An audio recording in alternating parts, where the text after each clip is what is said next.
It's just so special and something that you can't put into words. Actually, this is our home, and you don't come and mess around by us.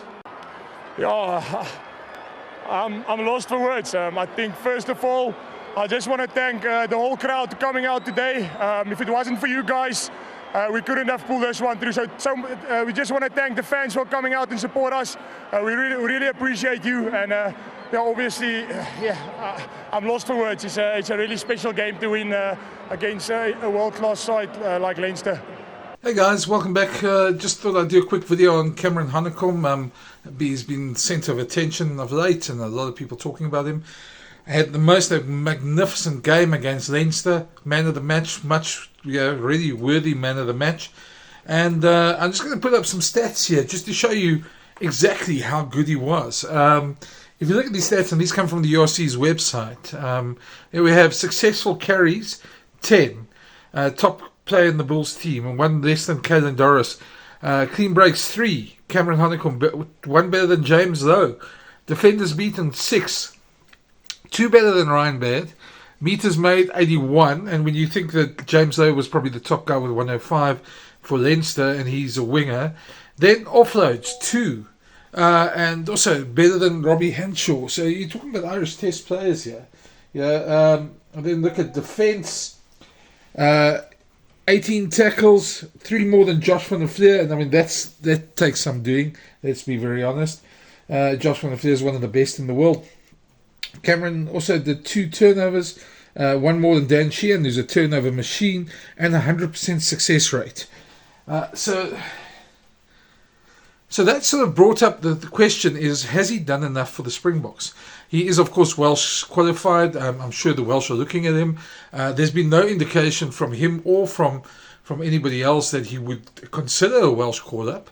But I suppose anything's possible in the world. And I think, he's such a talent that I think Rassie Erasmus will probably look at him definitely for the coming weeks. He's, of course, now involved in the final, so won't be involved in the game against Wales, which is probably a good thing. Not to have that extra pressure on you if you're going to make your debut anyway. But I can see him coming into the squad for the next couple of weeks. Of course, Evan Roos is probably a little bit ahead of him.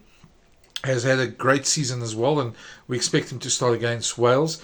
But Evan has also some questions about his temperament at times. And I think this youngster, Cameron Hanekom, has seriously done a lot to sort of warrant selection as such.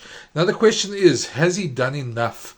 Before we get to that, just let's have a listen to Jake White chatting about Cameron and just how well he did this weekend. You have a youngster like Cameron Hanekom put in a game like a Unbelievable. Seasoned veteran. Unbelievable. How much belief were you able to conjure up in the side this week? Well, I gave him a team talk the whole week, I just said to him, this is it. This is when you want to get measured against the best players in the world. And Josh van der Fleer just said to me, and I said, geez, what a guy, Try to get into him. We try to put him on the deck. We try to, not nastily, try to make sure. He's a youngster. They just said he kept coming back at them. Every time they looked, he got up and he came back. So, I suppose he'll get better. He's 21. Imagine he's keeping Marcel Coetzee out of the team. But he showed today that he can play at this level, and it's probably the best he's played for us since he's come in. He's had moments where he's been really good, but I think today, the 80 minutes, I don't know, was he man of the match, I think. He showed today that he can play at this level, which is fantastic for us.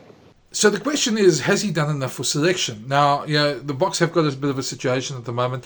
Dwayne Vermeulen has retired. Jasper Wiese is out for 6 games.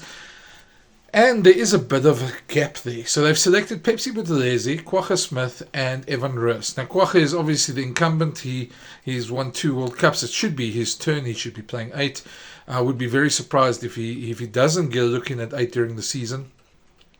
But he's also had some injury concerns. And the question is right now, we don't really know exactly how good his injury recovery has been. So if Kwagga's okay, I'd say he'd be selected. But I'm quite liking a wild card. I'm quite liking that Cameron Hanekom should be part of the Matchday 23 for the Irish series. I think he's a psychological advantage. I think he has proven himself against Irish teams. And I think with the spot being open, they won't lose anything by playing him. Of course, this also depends where you're sitting in the world. I'm sitting in Pretoria, so it's quite easy to notice Cameron, and obviously being around his performances over the last couple of weeks. it's quite apparent he's made quite an impression on all of us over here. But you're sitting in other parts of the country, you may feel Evan Ross's time, and maybe it is Evan Ross's time, but it's just wonderful to have this rivalry going on. And if you're sitting in Durban, you might think Pepsi Buthelezi deserves a chance. And I'm sure he will get a chance. He's very highly rated by the Bok management, so I'm sure we'll see him at some point. I just think, and maybe it's just me, I think that performance against Leinster was a message that against the top Irish team, he can do that.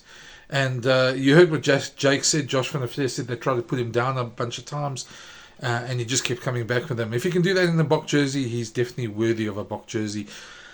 I think he's done enough. Let me know in the comments if you agree. It'd be interesting to see. It's just an interesting talking point. Do you think he should get selected for Ireland, or who would your number 8 be for against Ireland? And if Kwagga is the guy, should he be on the bench? Yeah, I think he's done pretty well. I'm going to leave you with some clips of him from the weekend, from the URC's feed on Twitter. Just some of his performances, and have a look for yourself. But please, leave a message. I'd like to see what you think as well. And if you haven't already, smash that subscribe button. There'll be more of these videos as we go through the season. Cheers.